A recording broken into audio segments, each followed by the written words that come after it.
Most land flippers or land investors are building terrible businesses. In fact, I would argue that most land investors are broke. Now, I say this because I've worked with like 700 of these land investors, and I've been in the space for 7 years, so I've seen a lot. And there's kind of two distinct categories that I see here.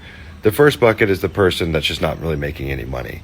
Now, they're not making any money because they don't know how to run the business, or they're just going after the wrong model. Like in the land flipping space, there's so many ways to make money. Okay, you could do small desert owner finance deals, subdivides, entitlements, mid-market flips. Like there's so many ways to make money. And so they just come in on the wrong lane. Like there's a lot of different ways to get into the land business. They just started on the wrong path and they're just not making much money. And I know what that's like because that's where I started. I started with the small dollar deals in 2019. So that's like one side of it, right? Or they're just not making any money because they're just not very good. Like they have all the information, but they just never really gotten good at running the business because there is a skill to it. So that's like one bucket, right? The other bucket I see is like, yes, they are making money. They might be doing 300, 400, 500K a year. Hell, they might be making $1 million a year. I don't know. Tons of those people do exist.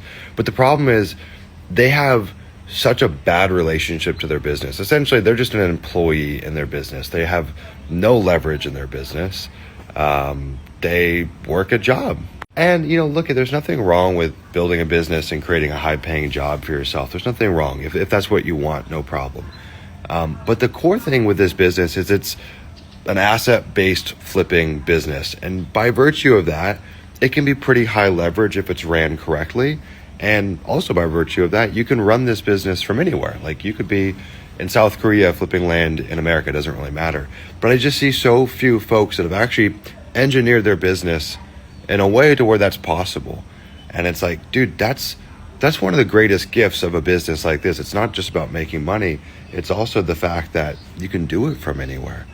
And when I look around this environment, it's like that's where most people are playing the game. They either aren't really making any money, or they are making money and they have a hellish existence and relationship related to their business. The business owns them.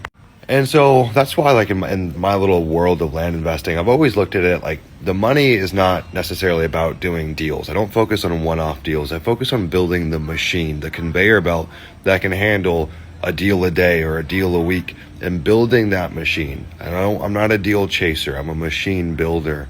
And when I started to think about that business in this lens, really everything changed.